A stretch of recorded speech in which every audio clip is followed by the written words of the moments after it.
अब मुझको ना बुलाओ, तुम मेरे पास आओ। बाबा बुला रहे हैं, बच्चों वतन में आओ। अब मुझको ना बुलाओ, तुम मेरे पास आओ।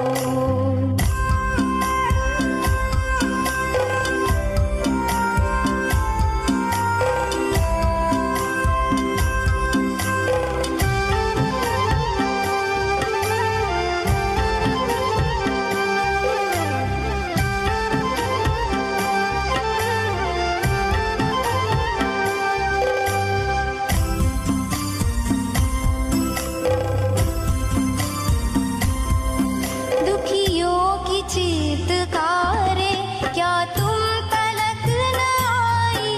क्या भक्तों की पुकारें पड़ती नहीं सुनाई?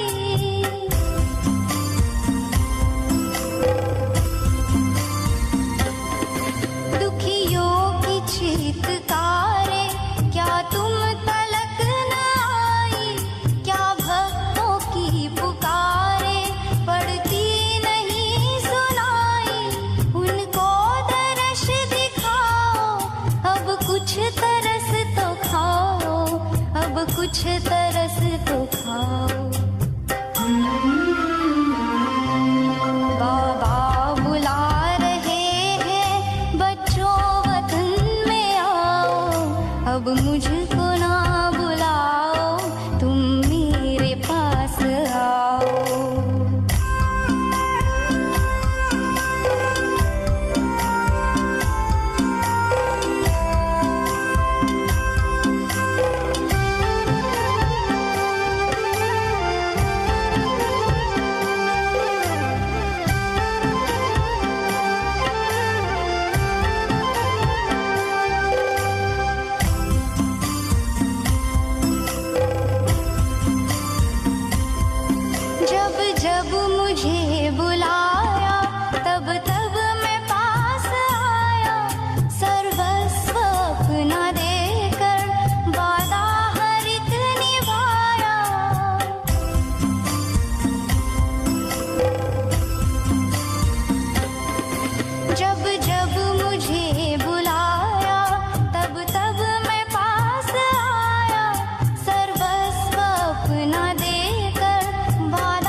ಶಾಂತಿ.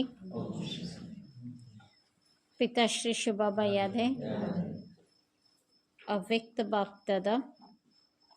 ಮುರಳಿ ದಿನಾಂಕ 27/5/72. ರಾವಣನಿಂದ ವಿಮುಖ, ತಂದೆಗೆ ಸಮ್ಮುಖರಾಗಿರಿ. ರಾವಣನಿಂದ ವಿಮುಖ, ತಂದೆಗೆ ಸಮ್ಮುಖರಾಗಿರಿ. ಈ ಸಮಯದಲ್ಲಿ ಯಾರೆಲ್ಲ ಕುಳಿತುಕೊಂಡಿದ್ದೀರೋ,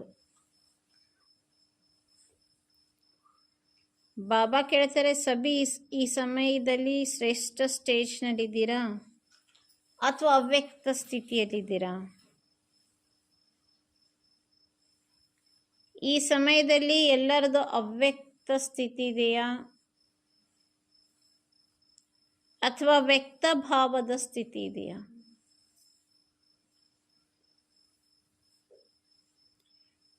ಯಾವುದೇ ವ್ಯಕ್ತ ಸ್ಥಿತಿಯಲ್ಲಿ ಸ್ಥಿತರಾಗಿದ್ದು ಕುಳಿತುಕೊಂಡರೆ ಅವ್ಯಕ್ತ ಮಿಲನ, ಅವ್ಯಕ್ತ ಮಾತುಗಳು ಧಾರಣೆಯಾಗಲು ಸಾಧ್ಯ ಇಲ್ಲ. ಇದೇ ಸ್ಪೆಷಾಲಿಟಿ.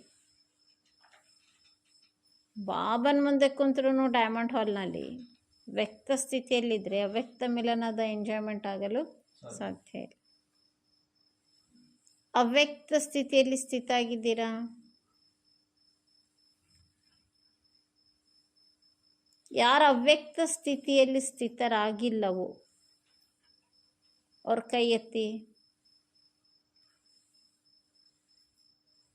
ಅಗರ್ ಈ ಸಮಯ ಅವ್ಯಕ್ತ ಸ್ಥಿತಿಯಲ್ಲಿ ಸ್ಥಿತರಾಗಿದ್ದರೆ, ವ್ಯಕ್ತ ಭಾವದಿಂದ ಪರೆ ಇದ್ದರೆ, ಯಾಕೆ ವ್ಯಕ್ತ ಭಾವದಿಂದ ಮುಕ್ತರಿದ್ದೀರಿ? ಬಾಬಾ ಎದುರ್ಕೊಂತಾರೆ, ಯಾರು ವ್ಯಕ್ತ ಭಾವದಲ್ಲಿ ಬರೋಕ್ಕೆ ಸಾಧ್ಯ ಇಲ್ಲ. ಪರಮಾತ್ಮನ ವೈಬ್ರೇಷನ್ಸ್ನಲ್ಲಿ ಎಲ್ಲರೂ ವ್ಯಕ್ತ ಭಾವದಲ್ಲಿದ್ದವರು ಅವ್ಯಕ್ತ ಆಗಿಬಿಡ್ತಾರೆ. ಹೆಂಗೆ ನೀವೆಲ್ಲರೂ ಒಟ್ಟಿಗೆ ಅವ್ಯಕ್ತ ಸ್ಥಿತಿಯಲ್ಲಿ ಹೆಂಗೆ ಸ್ಥಿತರಾದ್ರಿ? ಅವ್ಯಕ್ತ ಬಾಪ್ದಾದ ಸಮ್ಮುಖದಲ್ಲಿರುವ ಕಾರಣ ಎಲ್ಲರದು ಒಂದೇ ಅವ್ಯಕ್ತ ಸ್ಥಿತಿ ರೂಪಿಸಲ್ಪಡ್ತು. ಅವನ ವೈಬ್ರೇಷನ್ಸ್ ಸ್ಟ್ರಾಂಗ್ ಇದೆ ಅಂದರೆ ತಾನು ಅವ್ಯಕ್ತ, ತನ್ನ ವೈಬ್ರೇಷನ್ಸ್ನಿಂದ ಎಂಥ ವ್ಯಕ್ತ ಸ್ಥಿತಿಯಲ್ಲಿರುವ ಆತ್ಮನು ಅವ್ಯಕ್ತ ಆಗಿಬಿಡ್ತಾರೆ. ಹಾಗಾದರೆ ಇದೇ ರೀತಿ ಒಂದು ವೇಳೆ ಯಾಕೆ ಅವ್ಯಕ್ತ ಆದರೂ ಎಲ್ಲರೂ ಡೈಮಂಡ್ ಹಾಲ್ನಾಗ ಕೂತ್ಕೊಂಡಾಗ ಬಾಬಾ ನಮ್ಮ ಸಮ್ಮುಖದಲ್ಲಿದ್ದರು. ಈಗ ಡೈಮಂಡ್ ಹಾಲ್ನಾಗ ಕುಂತಾಗ ಬಾಬಾ ಸಮ್ಮುಖದಲ್ಲಿದ್ದಾಗ ನಾನು ಅವ್ಯಕ್ತ ಸ್ಥಿತಿಯಲ್ಲಿದ್ದೆ. ಈಗ ಸದಾ ಅವ್ಯಕ್ತ ಇರಬೇಕಾದ್ರೆ ಏನು ಮಾಡಬೇಕು? ಸದಾ ಅನುಭವ ಮಾಡಬೇಕು. ಬಾಪ್ ದಾದಾಕ್ಕೆ ಸಮ್ಮುಖ ಸಮझो. ನಾನು ಬಾಬನ ಸಮ್ಮುಖದಲ್ಲಿದ್ದೀನಿ, ಬಾಪ್ ದಾದನ ಸಮ್ಮುಖದಲ್ಲಿದ್ದೀನಿ. ಎಲ್ಲಿ ಕುತ್ಕೊಂಡಿನಿ? तो क्या स्थिति होगी? ಯದ್ಭಾವಂ ತದ್ಭವತಿ. ನಾನು ಅವ್ಯಕ್ತ ಬಾಪ್ದಾದನ ಸಮ್ಮುಖದಲ್ಲಿದ್ದೀನಿ ಅಂತ ಕುತ್ಕೊಂಡು ಅದೇ ದೃಶ್ಯ ಎಮರ್ಜ್ ಮಾಡ್ಕೊರಿ, ತಾನಾಗಿ ಸ್ಥಿತಿ ಅವ್ಯಕ್ತ ಆಗ್ಬಿಡ್ತದೆ. तो बाप दादा के सदा सम्मुख रहने के बजाय बाप दादा को अपने से अलग व दूर क्यों समझ कर चलते हो? ಬಾಪ್ ದಾದನ ಸಮ್ಮುಖದಲ್ಲಿದ್ದೀನಿ, ಬಾಪ್ ದಾದನ ಸಮ್ಮುಖದಲ್ಲಿದ್ದೀನಿ. ಇನ್ನೂ ನಿಮ್ಗೆ ಹತ್ತಿರ ಆಗಬೇಕಿದ್ರೆ ನಾ ಡೈಮಂಡ್ ಜುಬ್ಲಿ ಹಾಲ್ನಲ್ಲಿ ಬಾಪ್ ದಾದನ ಸಮ್ಮುಖದಲ್ಲಿದ್ದೀನಿ. ಅದೇ ಅವತ್ತು ನಾವೆಲ್ಲ ಮಾಡಿದಾಗ ನನ್ನ ಸ್ಥಿತಿ ಎಷ್ಟು ಪವರ್ಫುಲ್ ಇತ್ತು, ಅದು ಈಗಲೂ ಇದೆ. ಇಮರ್ಜ್ ಮಾಡ್ಕೊರಿ. ಬಾಬಾ ತಿಳಿಸ್ತಾ ಇದ್ದಾರೆ, ಬಾಪ್ದಾದನನ್ನು ಸದಾ ಸಮ್ಮುಖದಲ್ಲಿಟ್ಕೊಳ್ಳೋ ಬದಲು ಬಾಪ್ದಾದರವರಿಂದ ಸ್ವಯಂವನ್ನು ದೂರ ಮಾಡಿಕೊಂಡ್ರೆ, ಬೇರೆ ಮಾಡಿಕೊಂಡ್ರೆ ಏನಾಗ್ತದೆ? ಯಾಕೆ ಬಾಪ್ದಾದನ ಜೊತೆಯಿಂದ ಬೇರೆ ಆಗ್ತೀರಿ? ಜೈಸಿ ಏಕ ಸೀತಾ, ಒಬ್ಬಾಕಿ ಸೀತೆ, सीता सदा किसके सम्मुख रहती थी? सीता ಯಾವಾಗಲೂ ಯಾವ ಸಮ್ಮುಖದಲ್ಲಿರ್ತಿದ್ಲು? ರಾಮನ ಸಮ್ಮುಖದಲ್ಲಿ. सम्मुख अर्थात स्थूल सम्मुख नहीं, लेकिन बुद्धि से सदा बाप दादा के सम्मुख. ಸ್ಥೂಲ ಸಮ್ಮುಖ ಅಲ್ಲ, ಬುದ್ಧಿಯಿಂದ ಸದಾ ಬಾಪ್ ದಾದರವರ ಸಮ್ಮುಖ. बाप दादा के सम्मुख रहना अर्थात रावण माया से विमुख रहना.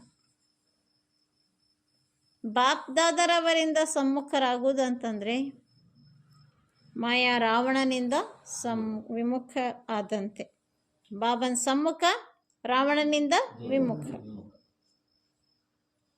जब माया के सम्मुख हो जाते हो तो बाप से बुद्धि विमुख हो जाती है. ಯಾವಾಗ ಮಾಯೆಗೆ ಸಮ್ಮುಖರಾಗ್ಬಿಟ್ರೆ ಬುದ್ಧಿ ತಂದೆಯಿಂದ ವಿಮುಖರಾಗ್ಬಿಡ್ತದೆ. ಯಾರು ಬಹಳ ಪ್ರಿಯ ಇರ್ತಾರಲ್ಲ, ಚಿಹ್ನೆನು ನನಗೆ ಇವರ ಮೇಲೆ ಪ್ರೀತಿ ಇದೆ, ಚಿಹ್ನೆನು ಸ್ವತಃ ಈ ಸಮ್ಮುಖದ ಅನುಭವ, ಜೊತೆಯ ಅನುಭವ. खाने पीने बैठने उठने चलने सदा साथ का अनुभव होता है. ಸದಾ ಜೊತೆ ಅನುಭವ ಆಗ್ತದೆ. ಕುತ್ಕೊಂಡಾಗ, ನಿಂತಾಗ, ಎದ್ದಾಗ, ಅಡ್ಡಾಡುವಾಗ, ನೀರು ಕುಡಿಯುವಾಗ, ಊಟ ಮಾಡುವಾಗ, ನಡೆದಾಡುವಾಗ. तो क्या बाप दादा के सदा सम्मुख नहीं रह सकते? ಯಾರನ್ನು ಪ್ರೀತಿಸ್ತೀವೋ ಅವರನ್ನ ಯಾವಾಗಲೂ ಜೊತೆ ಇಟ್ಕೊತೀರಿ. ಈಗ ಬಾಪ್ ದಾದನ್ ಪ್ರೀತಿಸಿ ಬಾಪ್ ದಾದನ್ ಜೊತೆಗೆ ಇಟ್ಕೊಳಿಕ್ಕಾಗಲ್ವಾ? अगर सदा सम्मुख रहेंगे तो सदा ಅವ್ಯಕ್ತ ಸ್ಥಿತಿ ಹೋಗಿ. ಸದಾ ಸಮ್ಮುಖದಲ್ಲಿದ್ದರೆ ಸದಾ ಅವ್ಯಕ್ತ ಸ್ಥಿತಿ ಇರ್ತದೆ. तो दूर क्यों हो जाते हो?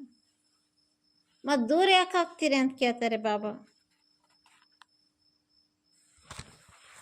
ದೂರ ಆಗೋದು ಸಹ ಬಾಬಾ ತಿಳಿಸ್ತಾರೆ, ಬಾಲ್ಯದ ಆಟ ಅಲ್ವಾ. कई ऐसे बच्चे होते जो जितना ही माँ बाप पास से में बुलाते हैं उतना ही नटखट होने के कारण दूर भागते हैं. तो क्या ये अच्छा लगता है? सदा अपने को सम्मुख समझने से अपने को सदा ऑलमाइटी अथॉरिटी महसूस करेंगे. ಕೆಲವೊಂದು ಮಕ್ಕಳು ಭಾರಿ ನಟ್ಕಟ್ಟಿರ್ತಾವ, ಮಿಸ್ಚಿವಸ್. ಎಷ್ಟು ತಂದೆ ತಾಯಿ ಹತ್ರ ಕರಿತಾವೋ ಸುಮ್ಮನೆ ಕಾಡಿಸ್ಲಿಕ್ಕೆ ಮತ್ ದೂರ ಹೋಗ್ತಾವ. ಬಾಬಾ ಅಂತಾರೆ ದೂರ ಆಗೋರಾಗ್ಬೇಡ್ರಿ. ಬಾಬಾ ತಿಳಿಸ್ತಾರೆ, ಹಾಗಾದ್ರೆ ಯಾರು ಸದಾ ತಂದೆಯ ಸಮ್ಮುಖದಲ್ಲಿದ್ದೀವಿ ಅಂತ ಅನುಭವ ಮಾಡ್ತಾರೋ ಅವ್ರು ಆಲ್ಮೈಟಿ ಅಥಾರಿಟಿ ಆಗಿರ್ತಾರೆ. ಆಲ್ಮೈಟಿ ಅಥಾರಿಟಿಯ ಮುಂದೆ ಇನ್ಯಾವ ಅಥಾರಿಟಿಯು ದಾಳಿ ಮಾಡಲು ಸಾಧ್ಯ ಇಲ್ಲ. ಆಲ್ಮೈಟಿ ಅಥಾರಿಟಿ ಎಂದಿಗೂ ಸೋಲು ತಿನ್ನಲು ಸಾಧ್ಯವಿಲ್ಲ.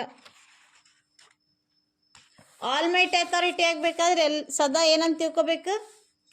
ನಾನು ಬಾಬಾನ सम्मुखದಲ್ಲಿ. आज अल्पकाल के अथॉरिटी वाले भी कितने शक्तिशाली रहते हैं. ಈಗಿನ ಅಲ್ಪಕಾಲದ ಅಥಾರಿಟಿ ಉಳ್ಳವರು ಎಷ್ಟು ಶಕ್ತಿಶಾಲಿಯಾಗಿರ್ತಾರೆ. ಆಲ್ಮೈಟಿ ಅಥಾರಿಟಿ ವಾಲೆ तो सर्वशक्तिवान है ना. ಅಲ್ಪಕಾಲದ ಅಥಾರಿಟಿ ಒಂದು ತಾಲೂಕಿಗೆ ಅಧಿಕಾರಿ, ಒಂದು ಜಿಲ್ಲೆಗೆ ಅಧಿಕಾರಿ, ಎಷ್ಟು ಪವರ್ಫುಲ್ ಇರ್ತಾರೆ. ನೀವು ಆಲ್ಮೈಟಿ ಅಥಾರಿಟಿ, विश्वद सकल शक्तिवंत, सर्वशक्तियों के आगे अल्पकाल की शक्ति वाले भी सिर झुकाने वाले हैं. ಸರ್ವಶಕ್ತಿಗಳ ಮುಂದೆ ಅಲ್ಪಕಾಲದ ಶಕ್ತಿಯುಳ್ಳವರು ತಲೆ ಬಾಗ್ತಾರೆ. ವಾರ್ ಕೆ ಬಜಾಯ್ ಬಾರ್ ಬಾರ್ ನಮಸ್ಕಾರ ಕರೆಂಗೆ, ತಾಳಿ ಮಾಡೋ ಬದಲು ಬಾರಿ ಬಾರಿ ನಮಸ್ಕಾರವನ್ನು ಮಾಡುತ್ತಾರೆ. तो ऐसे अपने ऑलमाइटी अथॉरिटी समझकर कि फिर हम कदम उठाते हो. ನಾನು ಬಾಬಾನ ಸಮ್ಮುಖದಲ್ಲಿದ್ದೀನಿ ಅಂದರೆ ಅವ್ಯಕ್ತ ಸ್ಥಿತಿ. ನಾನು ಬಾಬಾನ ಸಮ್ಮುಖದಲ್ಲಿದ್ದೀನಿ ಅಂದರೆ ಆಲ್ಮೈಟಿ ಅಥಾರಿಟಿ. ಬಾಬಾನ ಸಮ್ಮುಖದಲ್ಲಿದ್ದೀನಿ ಅಂತಂದರೆ ಬಾಬಾ ತಿಳಿಸ್ತಾರೆ, ಮಾಯೆ ಬಾರಿ ಬಾರಿ ನಮಸ್ಕಾರ ಮಾಡ್ತದೆ. ಆಲ್ಮೈಟಿ ಬಾಪ್ಕೋ ಸದಾ ಸಾಥ್ ರಖನಾ. ಆಲ್ಮೈಟಿ ಅಥಾರಿಟಿ ಅಂತ ತಿಳ್ಕೊಳ್ಳೋದಂದರೆ ಆಲ್ಮೈಟಿ ಅಥಾರಿಟಿ ತಂದೆಯನ್ನು ಜೊತೆಗಿಟ್ಕೊಳ್ಳೋದು. ನಾನು ಆಲ್ಮೈಟಿ, ನಾನು ಯಾವಾಗ ಆಲ್ಮೈಟಿ, ನನ್ನ ಜೊತೆಗೆ ಬಾಬಾ ಇದ್ದಾರೆ ಅಂತ ತಿಳ್ಕೊಂಡ್ರೆ. ಇಂದಿನ ಕಾಲದಲ್ಲಿ ನೋಡ್ರಿ, ಭಕ್ತಿ ಮಾರ್ಗದಲ್ಲಿ ಜನ ಹೋಗ್ತಾರೆ, ಲೋಗೋಂಕೋ ಕೌನ್ಸಿ ಅಥಾರಿಟಿ ಹೇ, ಆ ಭಕ್ತರಿಗೂ ಒಂದು ಅಥಾರಿಟಿ ಇದೆ. ಏನು ಫಸ್ಟ್ ಕ್ಲಾಸ್ ಅಥಾರಿಟಿ ಇದೆ ಭಕ್ತರಿಗೆ ಅಂದರೆ ಯಾವುದ್ರ ಮೇಲೆ? ಶಾಸ್ತ್ರಗಳ ಅಥಾರಿಟಿ. ಅವರ ಬುದ್ಧಿಯಲ್ಲಿ ಸದಾ ಶಾಸ್ತ್ರಗಳೇ. ಎಲ್ಲೇನು ಕೆಲಸ ಮಾಡಬೇಕಾದ್ರೂ ತಮ್ಮ ಶಾಸ್ತ್ರವನ್ನೇ ಅಪ್ಲೈ ಮಾಡ್ಕೊತಾರೆ. ಅವರ ಸಮ್ಮುಖದಲ್ಲಿ ಶಾಸ್ತ್ರ, ನಿಮ್ಮ ಸಮ್ಮುಖದಲ್ಲಿ ಯಾರಿದ್ದಾರೆ? Almighty authority. ಹಾಗಾದರೆ वह कोई भी कार्य करते हैं तो शास्त्रों का आधार होने के कारण ಅಥಾರಿಟಿ से वही कर्म सत्य मानकर करते हैं. ಅವ್ರು ಏನು ಕೆಲಸ ಮಾಡ್ತಾ ಇದ್ರೂ ಶಾಸ್ತ್ರದ ಆಧಾರದಿಂದಲೇ ಮಾಡುವ ಕಾರಣ, ಅವ್ರ ಶಾಸ್ತ್ರದ ಅಥಾರಿಟಿ ಅಂತ ತಿಳ್ಕೊಂಡಿರುವ ಕಾರಣ ಅವ್ರು ಏನು ಕರ್ಮ ಮಾಡಿದ್ರು ಅದೇ ಸತ್ಯ ಅಂತ ತಿಳ್ಕೊಂಡು ಮಾಡ್ತಾರೆ. ಯಾಕೆಂದರೆ ಅವ್ರು ಒಪ್ಕೊಂಡಿರೋದು, ನಂಬಿರೋದು ಶಾಸ್ತ್ರವನ್ನು. ಅವ್ರು ಮಾಡ್ತಿರೋ ವಿಧಿವಿಧಾನಗಳು ಯಾವುದರ ಆಧಾರದ ಮೇಲೆ? कितना भी आप मिटाने की कोशिश करो लेकिन अपने आधार को छोड़ते नहीं. कोई भी बात में बार बार कहेंगे कि शास्त्रों की अथॉरिटी से हम बोलते हैं. शास्त्र कब झूठे हो ना सके, जो शास्त्रों से ही सत्य है. ಅವರಿಗೆ ಎಷ್ಟಾರ ಅಳಿಸ್ಲಿಕ್ಕೆ ಹಾಕ್ರಿ, ಅವ್ರು ತಮ್ಮ ಶಾಸ್ತ್ರವನ್ನು ಬಿಡೋದಿಲ್ಲ. ಶಾಸ್ತ್ರ ಎಂದಿಗೂ ಸುಳ್ಳಾಗಲ್ಲ, ಎಷ್ಟು ಅಥಾರಿಟಿಯಿಂದ ಹೇಳ್ತಾರೆ. ಶಾಸ್ತ್ರದಲ್ಲಿ ಸತ್ಯ ಮಾತುಗಳಿವೆ ಅಂತ ಹೇಳ್ತಾರೆ. ಅವ್ರಿಗೆ ಅಷ್ಟು ಶಾಸ್ತ್ರದ ಬಗ್ಗೆ, ಶಾಸ್ತ್ರಗಳ ವಿರುದ್ಧ ಒಬ್ಬರು ಹೇಳಿಬಿಟ್ರೆ ಸಾಕು, ಅವ್ರಿಗೆ ಎಷ್ಟು ಸಿಟ್ಟು ಬರ್ತದೆ. ನಿಶ್ಚಯ ಅವರಿಗೆ ಶಾಸ್ತ್ರಗಳ ಮೇಲೆ. ನಿಮಗೆ ಯಾರ ಮೇಲೆ ನಿಶ್ಚಯ? Almighty authority. ಅವರ ಅಥಾರಿಟಿಯಿಂದಲೇ ನಾವೆಲ್ಲ ಕರ್ಮವನ್ನು ಮಾಡುವವರು. इतना अटल निश्चय हो जो कोई टाल ना सके. ಇಷ್ಟು ಅಟಲ ನಿಶ್ಚಯ ಇರಬೇಕಂದ್ರೆ ಇದನ್ನು ಯಾರು ಅಲುಗಾಡಿಸಲು ಸಾಧ್ಯ ಇಲ್ಲ. ಐಸಾ ಅಟಲ್ ನಿಶ್ಚಯ ಹೇ, ಈ ರೀತಿ ಅಟಲ ನಿಶ್ಚಯ ಇದೆಯಾ? ಸದೈವ ಅಪ್ನೆ ಅಥಾರಿಟಿ ಬಿ ಯಾದ್ ರಹೆ. ಸದಾ ನಿಮ್ಮ ಅಥಾರಿಟಿಯು ಸಹ ನೆನಪಿರಬೇಕು. कि दूसरों के अथॉरिटी को देखते हुए अपनी अथॉरिटी भूल जाती है. ಇನ್ನೊಬ್ರದ್ದು ಅಥಾರಿಟಿ ನೋಡ್ತಾ ನೋಡ್ತಾ ನಿಮ್ಮ ಅಥಾರಿಟಿ ಏನಾರ ಮರೆತು ಬಿಡ್ತದ? ಬಾಬಾ ಕೇಳ್ತಾರೆ. तो कोई भी कर्म करने के पहले अथॉरिटी को सामने रखने से बहुत सहज जज कर सकते हैं कि यह कर्म करे या ना करे. ನಾನು ಮಾಸ್ಟರ್ ಆಲ್ಮೈಟಿ ಅಥಾರಿಟಿ, ನನ್ನ ಸಮ್ಮುಖದಲ್ಲಿ ಬಾಬಾ ಇದ್ದಾರೆ. ಈ ಸ್ಥಿತಿಯಲ್ಲಿ ಇದ್ದುಕೊಂಡು ನೀವೇನು ಜಡ್ಜ್ಮೆಂಟ್ ತಗೊಳ್ಳೋದಿದ್ರು ಪ್ರತಿ ಕರ್ಮನೂ ಸತ್ಯನೇ ಆಗ್ತದೆ. सामने अथॉरिटी का आधार होने के कारण सिर्फ उसकी कॉपी करना तो सहज होता है, वह मुश्किल होता है. ಬ್ರಹ್ಮ ಬಾಬಾ ಆ ರೀತಿ ನಡೆದು ತೋರ್ಸ್ಯಾರೆ. ನೀವು ಬ್ರಹ್ಮ ಬಾಬಾನ ಫಾಲೋ ಮಾಡ್ರಿ. ಕಾಪಿ ಮಾಡೋ ಸಹಜನ ಕಷ್ಟನ? जैसे आजकल साइंस ने भी ऐसी मशीनरी तैयार की है जो कोई भी क्वेश्चन डालो उसका उत्तर सहज मिल जाता है. ಈಗಿನ ಕಾಲದ ಸೈನ್ಸ್ನವ್ರು ಎಷ್ಟು ಫಸ್ಟ್ ಕ್ಲಾಸ್ ಮಷಿನ್ ಕಂಡು ಹಿಡಿದಾರೆ ಅಂದರೆ ಏನೇ ಕ್ವಶನ್ ಹಾಕ್ರಿ ಸಹಜವಾಗಿ ಉತ್ತರ ಕೊಡ್ತದೆ. ಮಷಿನ್ ಮೂಲಕನೇ ಉತ್ತರ ಕೊಡ್ತದೆ. ಅದಕ್ಕೊಂದು ಕ್ವಶನ್ ಹಾಕ್ರಿ, ನಾನು ಇಂಥ ನಕ್ಷತ್ರ, ನಾನು ಇಂಥ ಮುಹೂರ್ತದಾಗ ಹುಟ್ಟೀನಿ, ನನ್ನ ಭವಿಷ್ಯ ಹೇಳಂದ್ರೆ ಏನು ಮಾಡ್ತದೆ? ತಾನೇ ಹೇಳ್ತದೆ. ಹಾಗೆ ऐसे ही ऑलमाइटी अथॉरिटी के सामने रखने से जो भी प्रश्न करेंगे उनका उत्तर प्रैक्टिकल में आपको सहज मिल जाता है. ಅದೇ ರೀತಿ ನಾನು ಆಲ್ಮೈಟಿ ಅಥಾರಿಟಿಯ ಸಮ್ಮುಖದಲ್ಲಿದ್ದೀನಿ. ಈ ಸ್ಥಿತಿಯಲ್ಲಿದ್ದ ಪ್ರಶ್ನೆಗಳಿಗೆ ಪ್ರಾಕ್ಟಿಕಲ್ ಆಗಿ ಉತ್ತರ ತಾನಾಗಿ ಸಹಜವಾಗಿ ಸಿಗ್ತದೆ. ಯಾರ ಸಮ್ಮುಖದಲ್ಲಿದ್ದೀನಿ? Almighty authority. ಸಹಜ ಮಾರ್ಗ ಅನ್ನಿಸ್ತದೆ. ಇಷ್ಟು ಸಹಜ ಮತ್ತು ಶ್ರೇಷ್ಠ आधार मिलते हुए भी अगर कोई इस आधार का लाभ नहीं उठाते तो उसको क्या कहेंगे? ಇಷ್ಟು ಸಹಜ ಸ್ಟ್ರಾಂಗ್ ಆಧಾರ ಸಿಕ್ಕೈತಿ, ನೀವು ಅದ್ರ ಯೂಸ್ ತೊಗೊಂಡಿಲ್ಲ ಅಂದರೆ ಏನಂತ ಕರೆಯಲಾಗ್ತದೆ? ಅಪ್ನಿ ಕಮ್ಜೋರಿ. ಅದೇನದು? ತಮ್ಮ ದುರ್ಬಲತೆ. ಆತ್ಮ ಆಗೋ ಬದಲು ಶಕ್ತಿಶಾಲಿ ಆತ್ಮ ಆಗ್ರಿ. ಹಾಗೂ ಮಾಡಿ बाबा ಹೇಳ್ತಾರೆ अपने कॉल में अथॉरिटी समझने से 3 मुख्य बातें ऑटोमेटिकली अपने में धारण करेंगे। वो कौन सी 3 बातें हैं? ಈ ರೀತಿ ಆಲ್ಮೈಟಿ ಅಥಾರಿಟಿಯ ಸಮ್ಮುಖದಲ್ಲಿದ್ದೀನಿ ಅಂತ ತಿಳ್ಕೊಂಡಾಗ ತಾನಾಗೆ 3 ಪಾಯಿಂಟ್ ನಮಗೆ ಅನುಭವ ಆಕ್ಕವೆ. ಅವು ಯಾವ 3 ಮಾತುಗಳು?